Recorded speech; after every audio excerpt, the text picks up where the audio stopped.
Hello everybody and welcome back to Robert's Reviews. Today we are doing a Robert's Thoughts episode that is long in the making. So first of all, this is completely unedited. This is just me talking to you guys and I want to know what you guys think. So at the end of the video, let me know in the comments below if you've read all of these or any of these, what you guys thought of them. I want to know.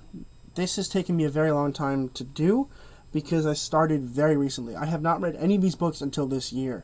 And that is because I recently just got back into reading. I found more time, and I found that I really enjoyed it again, so I went back into reading. And I started with Simonverse, the Homo Sapiens Agenda, because I've heard it's fantastic, and I'm a sucker for young adult fiction. I love it.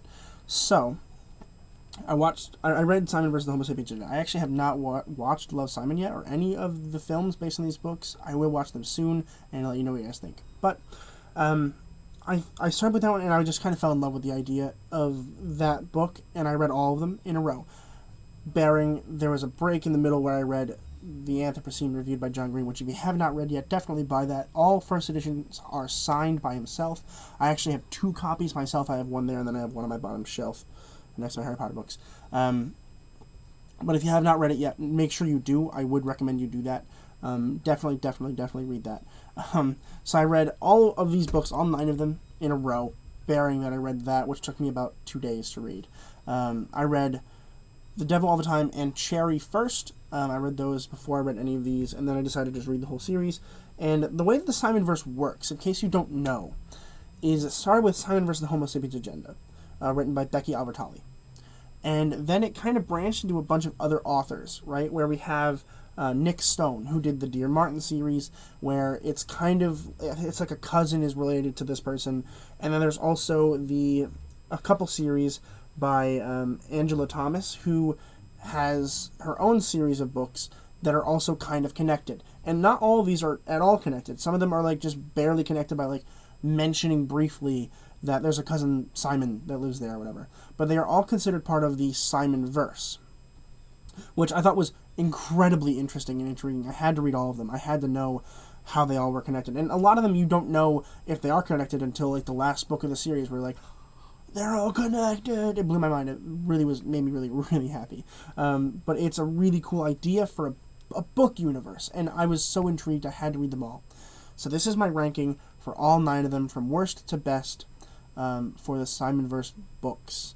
I'm very excited to get into all of them. I'm going to talk about them, what I thought about them, and mention the author and where I think it lies on their scale of good to bad. But I'm really excited to get into it. So first of all, starting at number 9, we have Love, Creekwood. This is technically the epilogue of the Creekwood series, which is what it's called. This is Simon versus the Homo Sapiens Agenda and Leah on the Offbeat. And this book, that is the only thing that are technically in the Simonverse for the Creekwood series. And this book is tiny. I mean, look at how tiny this thing is. First of all, the cover. I judge based on not only just necessarily the story, because I love the stories. That's the biggest weight. But also I do like looking at the covers and talking about them. I love this cover. It's the 4 main characters of the first 2 novels. And I really do like the cover. I think the cover is beautiful. In terms of this, I don't really like this. I love the color yellow. It's my favorite color, actually. But I don't really... it's not appealing, right? The spine is fine. I think the spine is kind of just fine. But what it is it's just a series of emails, as you can see here. It all starts with this. Every chapter kind of starts with this. It's a break in the chapter, really. And it's just kind of them after they have gone to college, and it's they're emailing back and forth. That's the entire novella here. And this is the only novella here in the series, and it was written as an epilogue. She didn't even really mean to do it, but the fans really wanted to know, and so she wrote it. And that's actually kind of part of the issue that I have with this book, is it's just kind of all over the place, and the plot is very thin. She kind of explains a few things, but it's all from perspective of people we've already read about, that we already guessed it would be that way anyway. There weren't any big surprises in this book. There was one where it kind of connected Dear Martin to all of these, and I was very happy with that. But overall, kind of a waste of time. I mean, I did read it in a day, so it really wasn't that bad. But it is nothing, in my opinion, like the rest of the books. It just doesn't feel like it has as much heart as the rest of the books do in the series. So that is why I put this one as my least favorite in the Simonverse so far. Of course, there could be more, and if there are more, I will do individual reviews for those. So yes, Love, Creekwood is my 9th favorite. Coming in at number 8, we have Dear Martin.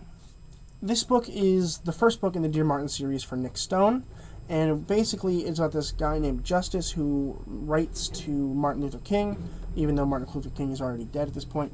But basically, he just wants to communicate with him because he's feeling down, because he's a very intelligent young black person who is having a hard time struggling with, there's gangs, and then there's also the fact that there's a lot of this. What really these books are about is about the judicial system and how it is racist against black people, which I'm not going to get into any of that. I agree. I'm with that it is racist and it is wrong.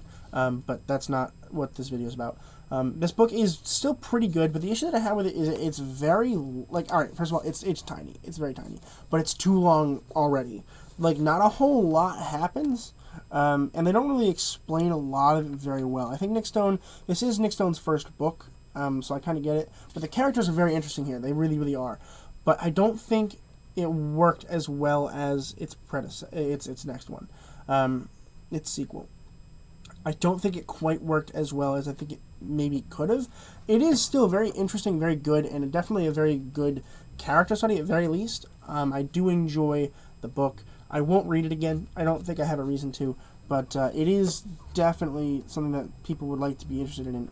If you guys are interested in police brutality and that kind of thing, definitely start with this one. It's not a bad starting place. I do enjoy it. It's just not my favorite. The cover, as you can see, has Dear Martin written in cursive because he's writing, Dear Martin, and then there's Justice there on the cover. And I think the cover is quite unique, definitely good. The spine's fine. I think the spine's fine. The back is definitely really cool, but very, very solid, if not a little dry. Coming in at number 7, Concrete Rose. This is the most recent book in the Simonverse. It actually just came out a couple months ago. So I caught up. So I'm pretty happy with that. As you can see, the cover here is pretty cool. That there is Maverick, who is the father of somebody in the Hate U Give star. So it's the father from that novel, and it shows him when he was giving birth. Well, when he was getting ready to raise Seven, which is his son, and Star's brother. And it's a good, I love the freaking spine here is really cool. The back's also pretty nice. In terms of the actual book itself, the spine's pretty great. I actually really like the spine, and I like this colored red. The issue that I have with this book particularly is the beginning. The beginning is so long. It takes so long to get into what the beef of this book, because there is beef, and I think it's good. Another issue that I also kind of had was we know what happens for the most part. There are some really good twists, but for the most part, we've already read The Hate U Give. We kind of understand where we're going with it already, which definitely kind of ruined the impact of the end of the book. But the beginning is super, super slow, and that's the only reason. I think the writing itself is definitely good. As you can see, it's reasonable text. And it's pretty long, but it took me a while to get through this one because the beginning was just so slow, and that is why it is number 7. Coming in at number 6, as soon as I could put this jacket back on the book, which is proving to be difficult. Why? Please, just go on the book, please. Okay, there we go. Coming in at number 6, we have Leah on the Offbeat. Now, from here on out, they're all really, really good. So it's really hard to put this one down here because I love this book so much. The cover is really great. I love the color. I just love it. It looks so good. And also, I like how it gives you a look into what Leah might look like, because when I was reading Simonverse the Homo Sapiens Addenda, this is not what I imagined she would look like. So I appreciate that we actually did get a little glimpse into what she might look like. And not that it's important, but it's helpful for the reader, especially in this one where it's kind of important. The back's just kind of blue, which is fine. I like it. It's a good one. The spine's fine. I do enjoy the spine. And it's very similar to the other books that she's written, where they're all kind of relatively easy to read, but still got some juice in them. And the idea about this book is we follow Leah instead of Simon, and it's from the perspective of Leah, who is Simon's best friend, who is kind of questioning her sexuality a little bit. She doesn't really know if she's bi or if she's lesbian or if she's straight. But then there's this issue of, like, does she like one of her best friends, and can't she get with them? And it's this kind of really interesting thing. And again, this is similar to Concrete Rose here, where it's a little slow in the beginning, to be honest with you. It's good. There are really good parts. But for the most part, it's kind of slow. But very quickly, like, before the middle of the book, it just goes... And I read, like, literally half this book in one day because I couldn't stop. It's really, really solid. Definitely one of the better books. Really, really, really good. I really appreciate the ending of this book. I think the ending of this book works incredibly, incredibly well. I honestly wish we kind of ended with this book and didn't go on to do Love Creek. I think it would have made the whole series better. But yes, I do think that this book is very solid. Even though, yes, it's number 6, but all of these are just so good. I had a really hard time with the top 5, figuring out where I want to put them all. I'm still kind of, like, unsure because all of them are just, like, so good. But I'm sticking with my final answer. But definitely one you want to check out. It is the sequel to Simon versus the Homo Sapiens Agenda. I would recommend reading that one first and then moving on to this one. I think it is important to do so. Coming in at number 5, we have The Hate You Give. It's not that I don't like the book, because I do like the book, okay? But I don't think it's as good as people have been saying, particularly based on just all the other books here in this stack that I think are just wonderful. I do love the cover. I think the cover is just sweet, simple, and to the point. The back is pretty great, too. I do appreciate it. It works really, really well. It's just simple, and it's sleek design. I do love the characters in this book. I love the internal conflict. The conflict in this book is really, really good. Look at that. Look at that spine. I love that spine. Really, really, really great conflict in this book. It's pretty chunky, which I like too.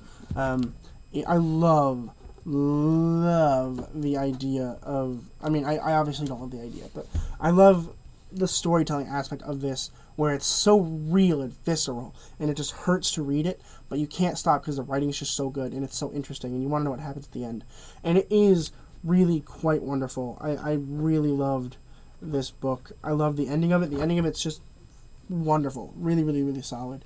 I wish I liked Concrete Rose a little bit more, because that would make this book feel even better, but I don't. But this book is definitely one you don't want to skip. This is one of the better books written in the last 10 years. It's absolutely remarkable. Really, really wonderful. This is one that I may revisit in the future for sure. Coming in at number 4, we have Dear Justice. So this is the second book in the Dear Martin series, and this book is significantly better than Dear Martin. Like, so much better on so many levels. Like, look at this cover for one. I love that cover. That's pretty great. The spine's good. I love the look of the book itself. It's just plain white. I like that. I love the spine. The spine is just gorgeous. Look at that blue. Oh, it's so good. Really, really great book. It's kind of from the perspective of Quan, who is the guy who is in jail and is cousins with Martin. No, they're not even cousins. They're just friends. And it's a really interesting book because we actually do get to meet Justice again, which I didn't think we were going to. I thought this was just going to be about Quan here, but no. It does have a lot of Justice in it. I'm very happy about it. But Quan is in jail, and he's writing to Justice, trying to figure out, how he can get out of here, if he even wants to get out of here, if he did what he did to get put into jail. And it's just such an interesting mystery book. I read literally almost all of this in one day. I could not stop. It is such a fantastic, fantastic novel. Definitely don't skip this one. I would recommend you read Dear Justice first. Not that it's that important, because they kind of don't need to know about Justice and SJ, but I would recommend it for sure. Even though it's a little bit worse of a read, you definitely don't want to miss this one. This one is so good. I don't know if I showed you the jacket. I did show you the jacket. It's a great jacket. It's such a great feel for a book too. I mean, it's remarkable. Definitely don't skip this one. You're going to want to read this one. Alright, coming in at number 3, we are finally in the top 3. We have The Upside of Unrequited. This one is very loosely connected to Simon, although it does have, what's-her-face in it? Abby. It has Abby in it a lot, which is good. I love Abby. Wait, is this one with Abby in it? I think it is one with Abby in it. It's got to be. I really, really, really, really, really love this book. I know I just read it not too long ago, but I want to read it again. Yeah, it is Abby. I thought so. Really fantastic book. Look at the cover for one. It's such a good cover. I mean, it's very unique in terms of it being so sleek and so modern looking. It's so good. The spine is fine. I actually don't really like the spine too much. The back's just blue.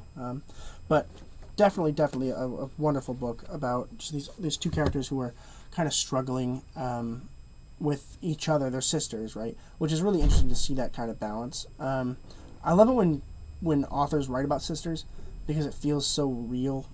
But the main issue is we have Molly here, who is through a lot of crushes, and she's trying to find a boyfriend.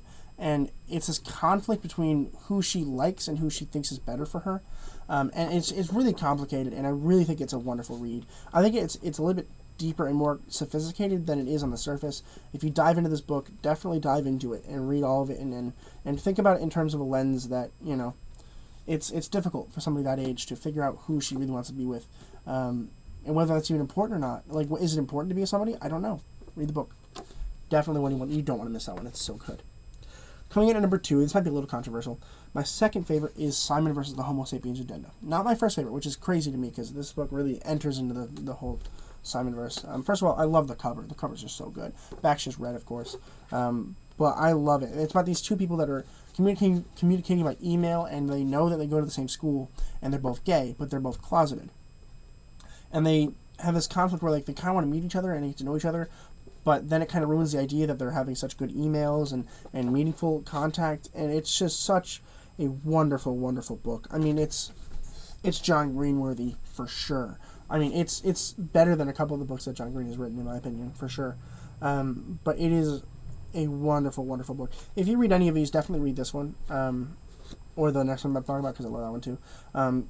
If you read this one, you're going to want to read more. You just are. I literally read this and was like, I need to buy the rest of them. They're so good.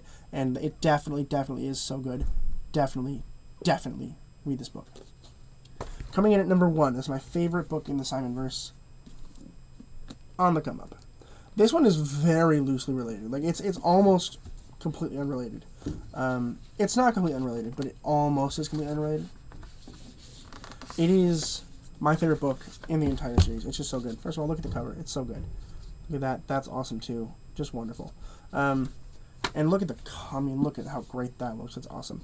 But it's about this young rapper named Bree who is trying to basically make it big so she can pay for her family to be good and all of that. And it's a struggle between her being black, and so there's race involved, and whether or not she's actually giving in to all of these stereotypes that she doesn't want to, right? We don't want her to, you know, rap about things that she doesn't know about, even though she kind of does, because she's not, like, you know, a gang member or any of that, like some of the other books they are. But in this one, she's not. She's a regular kid going to school and trying to find a way to make sure that she can afford for her family to live. And the family conflict is so raw and emotional here. I love Bree. I think it's a wonderful, wonderful character. Just the idea of her just trying to make it big and almost doing it and using the songs that she writes as basically an internal conflict that goes to an external means is just so wonderful. I think it's a wonderful, wonderful book. Definitely read this one. You don't even need to read any other ones to read this one. This is definitely a standalone book, but it's in the Simonverse. Definitely read this one. It is so good. Angie Thomas does a wonderful job here. It is definitely her most well-written book that I've read so far. I think I've read all of her books. I think she's only written those 3. Maybe I'm wrong, but I think I'm right. It's so good. And that really wraps everything up. I mean, the whole Simonverse is definitely good. I recommend reading all of them if you have time or the money or whatever. Definitely do that if you can. I would definitely recommend it. It is so good. You will not regret it. I started it in probably April, May, June. 3 months. It took me 3 months to read all of them. Definitely do it. It is worth it for sure. But that's going to wrap it up for me today. Let me know in the comments below what you guys thought of the Simonverse. Or even if you only read like 1 or 2 of these books, let me know what you guys thought. I definitely want to know. I love these kind of things. I love talking about books as much as I love talking about movies. So let me know in the comments below what you guys think. If I'm not already, once I get to 150 subscribers, I'm going to dress up like Spider-Man and go to Walmart and film it for you guys. If you want to see that, definitely be subscribing. Share it with your friends. Like the video. And as always, keep watching movies and television. Stay educated. And I'll see you guys in the next video.